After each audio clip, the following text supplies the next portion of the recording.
Déjà, qu'est-ce que c'est qu'un transfert produit ou un transfert industriel? Est-ce que vous pourriez nous le définir en 3 mots? Non, en gros, en quelque chose de simple, qu'est-ce que ça veut dire transférer un produit? Alors en fait, transférer un produit, ça veut dire que quelqu'un qui a la propriété du produit va, entre guillemets, déléguer sa production ou son développement à un sous-traitant. Et donc pour ça, va transférer tout un tas de choses, va partager la connaissance qu'il a du produit, éventuellement des... Non, c'est pareil, ça dépend parce que des transferts produits, il y en a plein. Il y a, on va peut-être commencer par là. Vas-y, prends ton temps. Il y a le transfert qui est déjà hyper bordé en fait, soit parce qu'on passe d'un sous-traitant qui décide d'arrêter le produit à l'autre, et dans ce cas-là, le process est déjà déposé réglementairement, déterminé, validé, très cadré. Dans ce cas-là, le CMO receveur, le sous-traitant receveur va devoir tout simplement appliquer ce qu'on lui donne, sans trop modifier, ou en tout cas le moins possible pour éviter les variations réglementaires et autres. Ça, c'est un type de transfert. Donc dans ce cas-là, souvent il y a beaucoup d'informations qui arrivent, pas toujours à jour, donc il y a quand même des ajustements à faire la plupart du temps, hein, et donc ça peut être un contrôle analytique ou microbio qui avait une méthode qui maintenant est dépassée, et donc une mise à jour de méthode. Ça peut être un équipement qui a changé, un mode de production qui a changé, ça peut être plein de choses. Ça, c'est un type de transfert. Il y a un autre type de transfert, mais qui tend un peu plus vers le développement, où là c'est une petite boîte, une start-up ou quelqu'un qui vient de développer un produit et qui a tout simplement pas les capacités de production de le faire. Et donc, qui ne sait pas le faire, donc jamais industrialiser un produit, qui a fait beaucoup de travail de paillasse, mais qui n'a jamais fait ça, qui n'a jamais fait de scale-up. Et de mise à l'échelle industrielle, on va dire. Voilà, c'est ça. Et donc là, il y a pour le coup un vrai travail soit de développement, soit en tout cas de définition du procédé, en fonction des caractéristiques du produit, en fonction des contraintes qu'on a. Est-ce qu'il y a certains temps à respecter, temps hors froid par exemple, les contraintes diverses et variées. Ou alors un cycle de Lyo à définir, ou plein de choses qui rentrent dans le cadre du transfert industriel, avec pour objectif à terme, parce qu'il faut quand même aller quelque part, d'arriver à ce qu'on appelle la production de routine, c'est-à-dire avoir réussi à valider sur son site toutes les méthodes nécessaires et importantes pour faire le produit en respectant des standards de qualité, bien sûr, et de démontrer par les fameux 3 lots de validation, 3 lots consécutifs, conformes, on maîtrise le process, et ce qui permet de partir en production de routine avec toujours des contrôles, mais moins lourds, un peu allégés, en phase de validation. Alors j'en profite pour vous demander, dans le chat, on va revenir là-dessus parce que j'ai déjà plein de questions évidemment, et vous en avez sans doute dans le chat aussi. On a un sondage qui est en cours, pour revenir rapidement sur l'horaire où on a commencé ce live aujourd'hui. Donc dites-nous dans le chat, logiquement à 20h23, même les anciens qui étaient du 19h, ils sont là aussi. Est-ce que vous préférez l'horaire de 19h? Guillaume a lâché son prime, c'est magnifique. Est-ce que vous préférez l'horaire de 19h, l'horaire de 20h, l'horaire de 23h59, voilà, pour 2 heures de bonheur, l'horaire de 5h du matin, ou le dimanche matin, sur les coups de 6h, je pense, hein, c'est sur 6h, 6h30. Voilà. Donc dites-nous en sondage, comme ça on le fera plusieurs fois, je pense, à différentes semaines, pour être sûr d'avoir un peu le feedback le plus complet possible de la part de nos chers abonnés, viewers, followers, etc. Alors, revenons à nos moutons. Tu disais on transfère chez un CMO. Est-ce qu'on transfère forcément chez un CMO? Pas du tout. On peut transférer d'un autre endroit à un autre endroit. Exactement. D'une localisation à une autre localisation. Bon, après, nous, on est plus connaisseurs des CMO, actuellement. Mais oui, pour tout ce qui est Big Pharma, c'est d'un site A à un site B. Derrière, ça peut être même... ça, tu l'as dit, mais... ça peut être pas ce Big Pharma, même un CMO qui n'a pas la capacité de faire des petits lots également. Ouais. Et puis bah, c'est à peu près tout ce qu'on a. Ça peut même être à l'intérieur d'un même site, bien sûr, changer d'une ligne à l'autre, ou entre guillemets des transferts partiels. Ça peut être on garde 80% du process, mais on va changer juste un lyophilisateur, ou alors voilà, juste le sertissage et pas le remplissage. Oui, récupérer le conditionnement. Enfin voilà. Ouais. Faut imaginer que c'est ça. Enfin, pour résumer, je pense que le transfert, c'est le mot grammaticalement du dictionnaire. C'est on prend un produit d'un endroit A, on le met à un endroit B, avec différents degrés de maturité. Comme tu disais, ça peut être si on transfère un produit connu avec un process connu d'une ligne A à une ligne B sur un même site, avec deux lignes qui se connaissent bien ou qui sont quasiment cousines, ce sera peut-être un peu plus simple, quoique des fois c'est pas dit. Oui. Mais jusqu'à, comme on disait, quasiment de la fin de développement de process, ou des gens qui savent même pas comment on va faire le process, où là il va falloir une fin de dev, définir tout le process, le valider sur un site. Donc voilà, c'est... Et même parfois pour les procédés, les procédés très aboutis mais un peu vieillissants, Ouais. pour un transfert, le sous-traitant peut proposer des améliorations qui vont être refusées même si elles sont bénéfiques parce que ça va entraîner des modifications de dossier qui vont être très lourdes de manière réglementaire et qui ne sont pas toujours appréciées, à moins d'avoir une véritable plus-value. Mais si c'est pour gagner de l'ordre du pourcent, le commanditaire peut dire merci de la proposition, mais ça ne m'intéresse pas. Ça, on en reviendra quand on fera du réglementaire. On n'en a pas encore trop fait du réglementaire, mais effectivement, la notion de dossier d'AMM et de, on va dire, de difficulté. C'est pas forcément une difficulté, c'est surtout les timings qui peuvent être un peu longs quand on a des variations à faire sur un procédé, qui peuvent des fois, on va dire, refroidir certains transferts ou en tout cas driver quelques... Voilà, c'est un contexte qui à prendre en compte dans les projets. Des fois, ça peut même influencer fortement certains projets. Alors du coup, on a parlé d'analytique, on a parlé de réglementaire, on a parlé de process. Comment ça se passe, maintenant qu'on a à peu près compris ce que c'était un transfert? On prend un produit, on le met à un autre endroit. Voilà. Comment ça se passe un transfert? C'est-à-dire que demain, je veux transférer ce produit-là dans ce bol à côté. Comment ça se passe? Ça commence par quoi? C'est quoi les grandes étapes, on va dire, d'un transfert industriel? C'est une question limite piège. Hein, mais... Alors la première étape, toute première déjà, c'est la cotation. Argent. C'est-à-dire que... Alors, puis est-ce que c'est faisable? C'est ça. Oui. Dans la cotation, il y a deux choses. Il y a la faisabilité. Est-ce qu'on a l'équipement sur site pour le faire? Mais ça se règle souvent par de l'argent. Hein. Quelqu'un qui a des capacités d'investissement illimitées, on pourra toujours lui dire, écoutez, si vous m'achetez un bâtiment, la ligne et les opérateurs qui vont avec, moi, pour votre projet, je le fais. On sait vous le faire. Ça va prendre un peu de temps, mais on peut vous le faire. Ça va prendre un peu de temps et ça va vous coûter, par contre, temps. Donc en termes de financier, pour le coup. Une fois que ça c'est accepté, il y a un contrat qui est signé. Et là, on commence à discuter vraiment, parce qu'à ce stade-là, c'est souvent assez vague. Hein. Des fois, c'est juste, je veux tel flacon et tel produit, est-ce que vous savez faire? Oui, mais quelle quantité, voilà. C'est quoi la taille de l'eau? C'est quoi produit, exactement, il y a quoi dedans? Vous voulez remplir combien de millilitres dans chaque flacon, etc.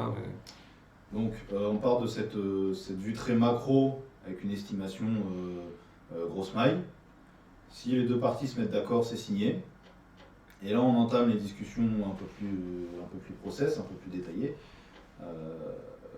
Ça commence par... la première grosse étape, disons, c'est le kick-off. Ouais, kick-off.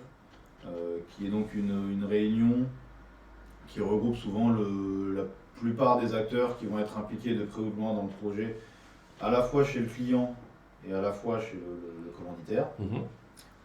Tout le monde se met autour d'une table pour partir avec la même base d'informations. Et ensuite, c'est là que le type de transfert intervient, parce que c'est quelque chose qui est déjà très abouti ou pas du tout. Et en fonction de ça, la machine se met en branle. On détermine sur quel outil de production dans le site receveur on va commencer à développer le procédé. On commence à rédiger les premiers documents. On se pose la question de qu'est-ce qui est à valider, qu'est-ce qui est à sous-traiter, parce qu'il y a aussi des méthodes qui peuvent être sous-traitées. On rédige les premiers protocoles, les dossiers de l'eau, toute la doc qualité, la doc de prod, etc. La documentation utile pour faire le lot.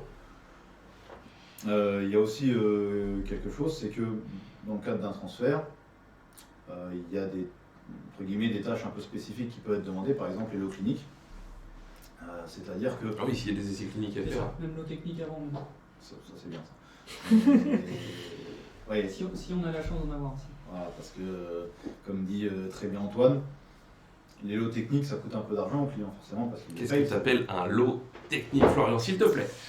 Alors un lot technique c'est tout simplement en fait un lot qui ne sera pas utilisé, qui ne sera jamais injecté, qui ne sortira souvent même pas de chez le CMO. Il sera produit en conditions réelles ou approchant du réel. on va s'en servir pour faire tout un tas de contrôles. Parfois débuter de la validation de méthode, parfois juste vérifier la faisabilité des choses. Et après, on va le détruire. Et donc le client ne le recevra Je jamais. fabrique pour le détruire, mais pourquoi faire? Et pas que, il peut aussi servir derrière, utiliser pour en qualification. La suite des qualifications de certains équipements. Ouais, des lots techniques, en gros, on va dire, c'est des lots un peu crash test qu'on veut utiliser quand même avec le process le plus proche de ce qu'on imagine le process définitif. Exactement, on va dire déjà dans la tête, on a un peu imaginé quels paramètres process on va appliquer, on va dire, à notre chaîne fluidique, enfin bref, à notre process. Oui, des temps, des équipements, les des tailles, les temps, etc. Voilà.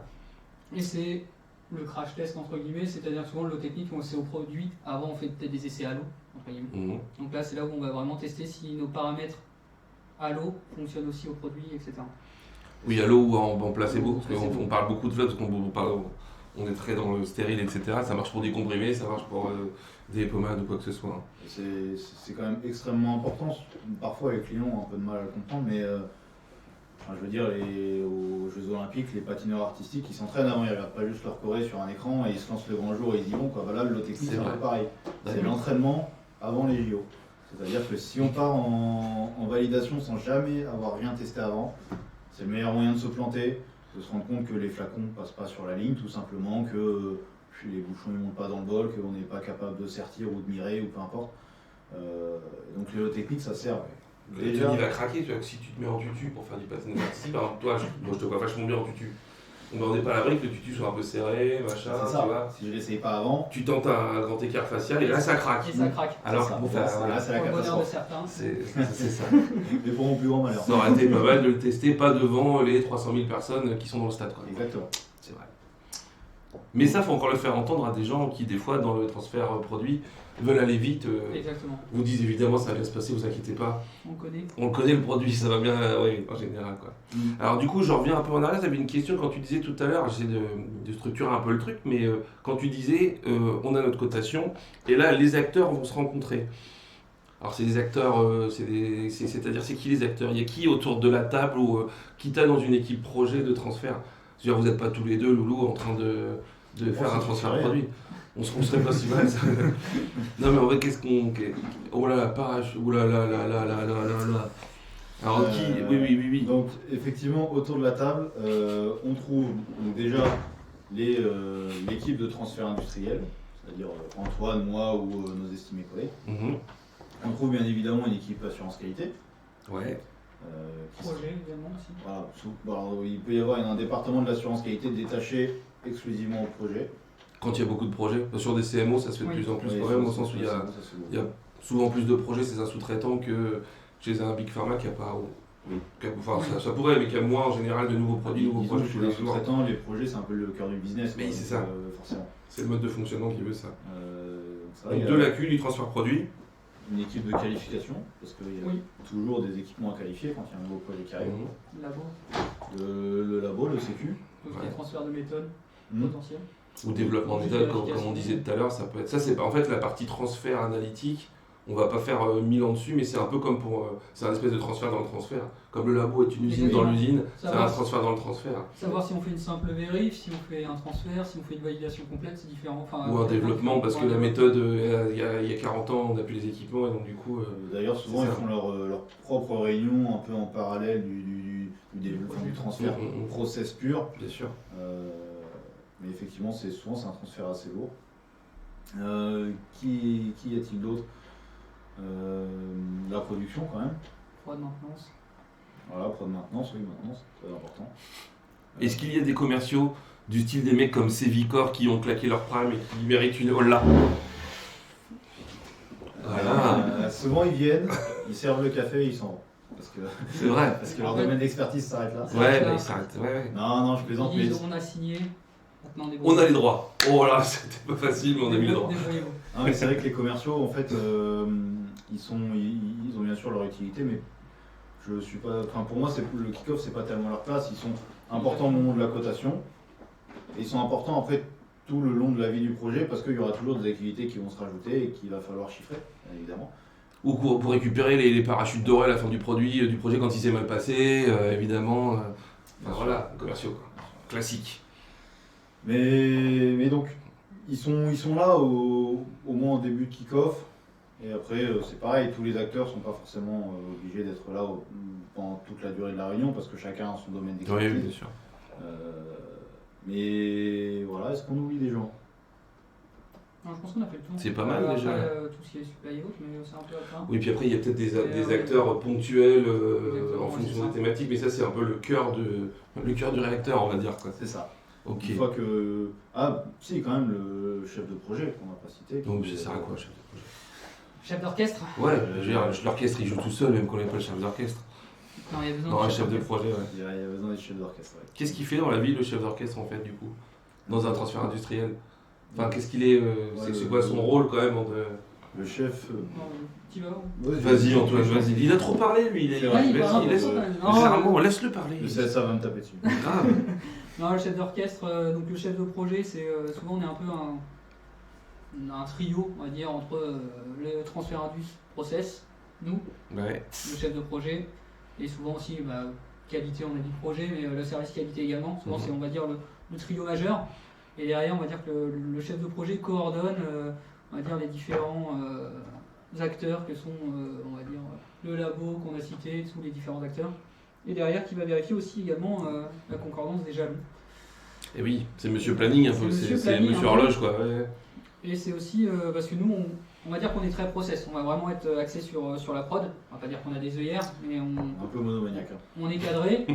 Et c'est cette personne-là, du coup, qui va aller voir les différents services en disant voilà, il te reste ça, etc. machin. Ah, il fait bosser les autres, quoi. C'est-à-dire qu'il a, voilà, il Ah, a il les peut pieds sur avoir- la table en mangeant des strudels, et puis voilà, quoi. Il attend que les autres fassent le boulot pour lui, quoi. Il peut avoir le mauvais rôle.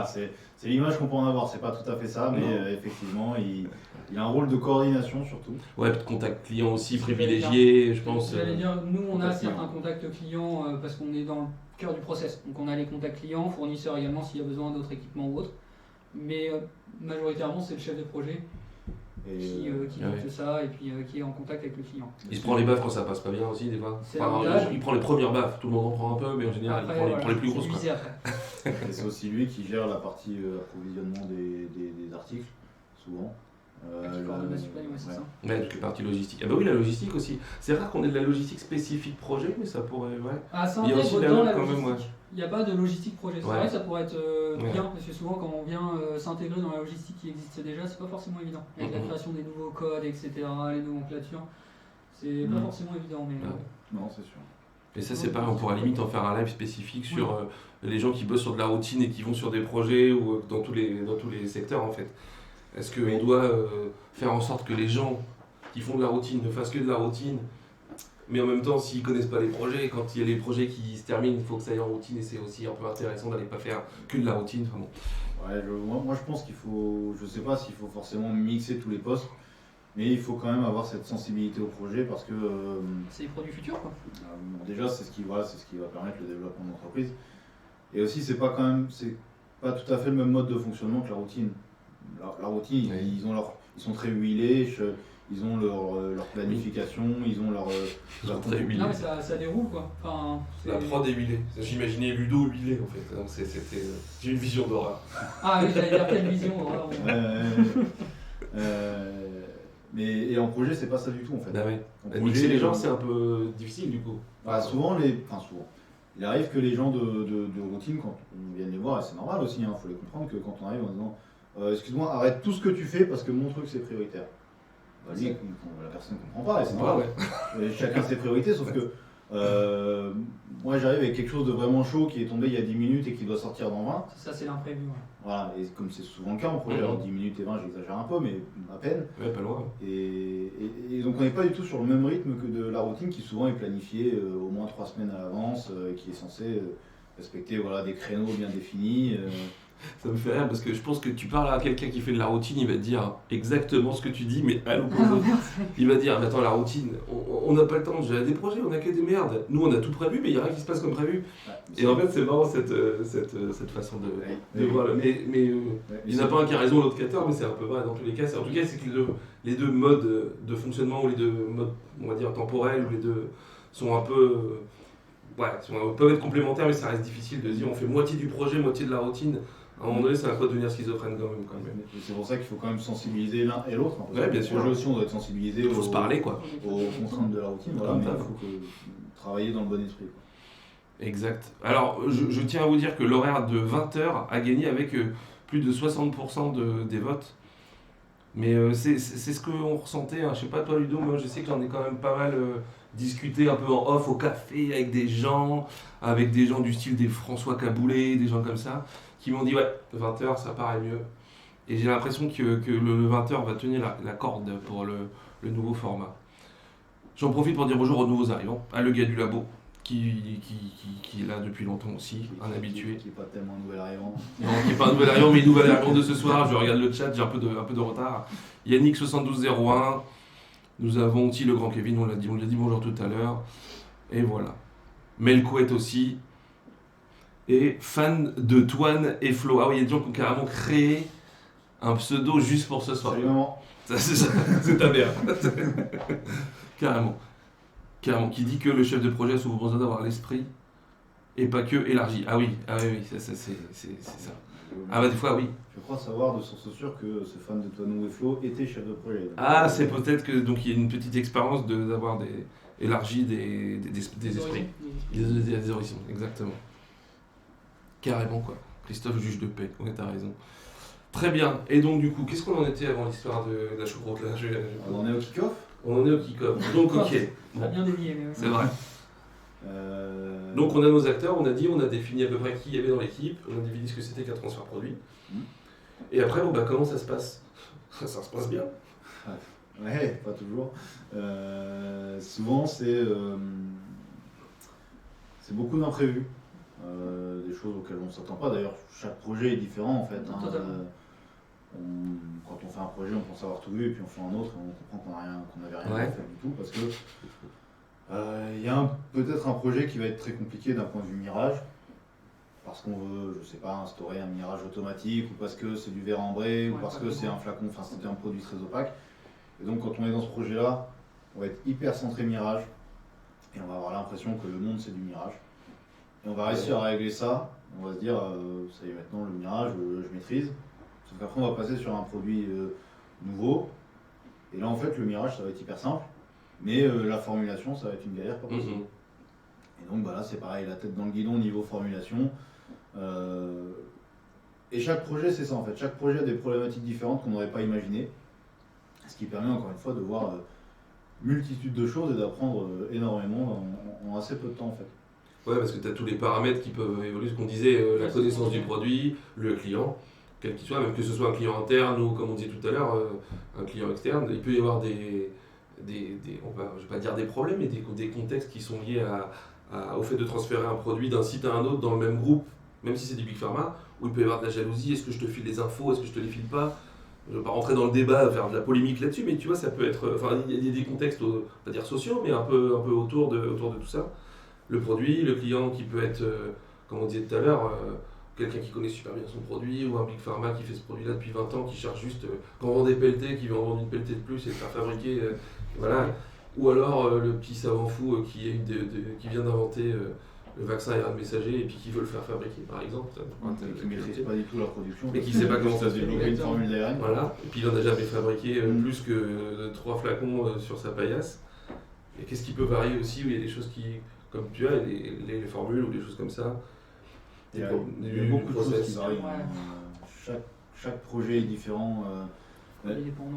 C'est aussi l'intérêt du transfert industriel, c'est qu'en fait on va travailler à la fois sur le produit, vraiment comprendre comment est-ce qu'on formule un produit, comment est-ce qu'on le déplace depuis le préparatoire, déjà quelles sont les conditions opératoires nécessaires à formuler un produit, dans quelle classe environnementale on se met, tout genre de contraintes qu'on ne maîtrise pas forcément si on ne l'a pas vu, quoi. Donc comment est-ce qu'on formule, comment est-ce qu'on l'amène sur ligne de répartition. Ça, en gros, pardon, je te coupe, mais en gros c'est la définition de la chaîne fluidique. En gros, lors du kick-off, c'est ce que disait Florian, c'est du gros smile. Et en gros, on a l'équipement A, équipement B, etc. On va faire comme ça. Derrière, dès que ça passe sur le kick-off interne, donc la réunion de tous les acteurs, etc., là, derrière, on va plus définir la chaîne fluidique. Qu'est-ce que tu appelles la chaîne fluidique? Chaîne fluidique.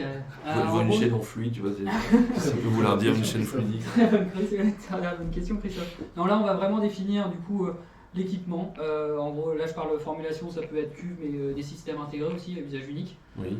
C'est-à-dire qu'en gros, on va définir, ok, je mets dans ma cuve, derrière, comment je le transfère de la cuve A à la cuve B. Derrière aussi, c'est surtout lors de la zone de répartition. Comment je fais mon process de répartition. Contrainte OHS aussi. Contrainte OHS qui sont, parce que les produits, si c'est du produit ultra toxique, que si t'en prends plein les narines, tu peux y rester en moins de 3 secondes. Ça, c'est le point le plus important, c'est les contraintes OHS dès le début du projet. C'est pour ça qu'on n'en a pas parlé d'ailleurs. Et on aurait dû. L'OHS peut être là au kick-off. Et c'est aussi lors de l'achat des matières premières, au final, qui vont définir comment tu manipules tes matières premières dans ta zone. Et comment tu vas l'amener, comment tu vas la faire manipuler aux opérateurs, en sécurité, etc. Donc non, il y a toute cette première partie-là qui est quand même hyper importante également. Et ça me permet de rebondir. Quand on fait du transfert industriel, en fait, on est assez mobile au sens physique du terme. C'est-à-dire qu'on a un bureau, mais on va quand même passer beaucoup de temps en zone de production. Dans certains postes, vous arrivez, on vous montre votre bureau, on vous montre votre chaise, on vous dit pose-toi là-dessus mon lapin, j'espère que c'est confortable parce que c'est ton outil de travail en fait. Quand on est au transfert industriel, c'est pas ça. C'est effectivement, on a un bureau, mais en fait, on y passe à peine la moitié du temps parce que souvent, on va en production pour voir comment ça se passe. On va voir un équipement, on va parfois même directement en déplacement chez des fournisseurs pour faire quelque chose qu'on appelle les FATSAT, c'est-à-dire les Factory Acceptance Test et Site Acceptance Test. C'est dur à dire, ça. En gros, c'est de la qualification chez le fournisseur d'équipement pour éviter qu'il nous livre un grille-pain alors qu'on avait commandé une ligne de fabrication et que quand c'est à la maison et que ça a été réceptionné, après c'est des fois un peu plus compliqué de gérer les problèmes. Quand on fait les choses dans l'ordre, normalement quand on veut commander un équipement, on fait déjà un URS, donc un User Requirement un cahier des charges, on va dire, voilà, un cahier des charges, définition du besoin. Voilà. Dans lequel on va lister tout ce qu'on veut, mais en termes de contraintes EHS, en termes de contraintes de matériaux, en termes de contraintes de capacité attendues de l'équipement. On fait donc ce cahier des charges qu'on transmet au fournisseur, il l'approuve, on se serre la main, on lance la production. Ensuite on fait la FAT, c'est-à-dire qu'on va chez lui et on regarde que ce qu'il nous propose, ça correspond au cahier des charges qu'on lui a transmis. C'est pas un grille-pain. Voilà, souvent ça correspond. Ce qui peut des fois être le cas quand même. Et ça arrive. Souvent ça correspond quand même pas à 100%, donc il y a soit la FAT est refusée, parce que c'est vraiment pas conforme, soit on accepte sous réserve de régler les problèmes qu'on liste. Il y a un rapport qui est édité qui liste ces problèmes. L'étape d'après c'est la SAT, c'est-à-dire que cette fois le fournisseur nous envoie l'équipement sur site, on le réceptionne, on revérifie cette fois que les problèmes soulevés lors de la FAT ont été réglés. Et ensuite, on passe à la phase de qualification proprement dit, qui se déroule en 3 parties, QI, QOQP, qualification d'installation, qualification opérationnelle et qualification de performance. Très rapidement, qualification d'installation, on vérifie que ce qu'on nous a livré, c'est ce qu'on a commandé, qu'on a vraiment toutes les pièces qu'on a commandées en fait. Et que c'est pas un grille-pain. C'est toujours un grille-pain, c'est bon. Qualification opérationnelle, c'est on vérifie que l'équipement répond à ce qu'il est censé faire, c'est-à-dire qu'il assure sa fonction. Par exemple, si c'est un grille-pain qui grille le pain. Voilà. Et qualification sans forcément le stresser à l'infini, mais être sûr qu'au moins il fait ce qu'il est censé faire. Voilà. À un instant T. Qualification de performance, c'est qu'il réponde à notre besoin cette fois. Et donc pour un grille-pain, que oui d'accord il grille le pain, mais moi mon pain je le veux griller pendant 1 minute 30 à 120 degrés des deux côtés, est-ce qu'il est capable de faire ça quoi. Et puis qu'il me grille 150 baguettes par jour ou machin, ça. Et qu'il puisse le faire pendant quelques mois, quelques années, avant que j'ai besoin de tout changer. Et donc tout ça, ce que je viens de... J'attendais François Caboulé, et François Caboulé, je me dis, il va pas ne pas poser de questions lui. Des FAT, des trucs comme ça, on a été en fer et tout ça, sur des lignes de mirage et tout. Et la design review, la qualif de conception, etc. On fera une émission, peut-être on t'invitera François Caboulé pour parler de toutes ces étapes-là. Tu nous montreras ta belle moustache et on ira discuter en plus en détail de la qualif.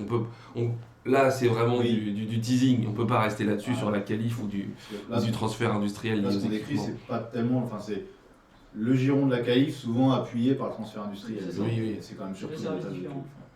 Ouais, mais tout est vraiment lié parce que comme on dit, à un moment donné, si t'as pas les bons équipements, si on veut pas changer le process, ça va pas marcher. Si t'as pas les bons équipements, ou t'as les bons équipements mais que ton process tu le changes complètement et qu'il colle plus sur l'équipement parce que la baguette peut pas être grillée, bon bah ça marche pas non plus. Enfin, c'est pour ça qu'il faut se creuser quoi. Je pense que Ouais. c'est d'ailleurs le truc qui doit être aussi intéressant dans la vie de tous les jours. Comme on disait tout à l'heure, c'est ultra central, ultra transverse. C'est qu'il faut bien être, voilà, être pote avec le commercial, être pote avec le labo, être pote avec. Mais au final, c'est ça qui est intéressant, c'est faire en sorte que tout le monde se cause et puis Oui. on en apprend tous les jours, je veux dire, sur ce genre de métier-là.